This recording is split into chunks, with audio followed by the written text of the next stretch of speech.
તમારે જવાની ઉતાવળ હોય, ધજાના દર્શન કરી લો ને એટલે દેવના દર્શનનું પુણ્ય મળી જાય. અહીંયા ધજા બિરાજે છે. જુઓ, આ છે ને હનુમાનજીની ધજા છે.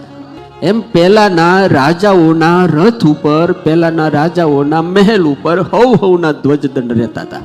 રામ અને રાવણનું જયારે યુદ્ધ થયું, અને એ વખતે ભગવાન રામ ધરતી ઉપરથી યુદ્ધ કરે અને રાવણ રથ ઉપરથી, એટલે ઇન્દ્રને એમ થયું કે ભગવાન હેઠે ઉભા યુદ્ધ કરી બરોબર નહીં, પોતાના સારથીને લઈ અને રથ લઈને મોકલ્યો, જા ભગવાનને રથમાં બેહાર.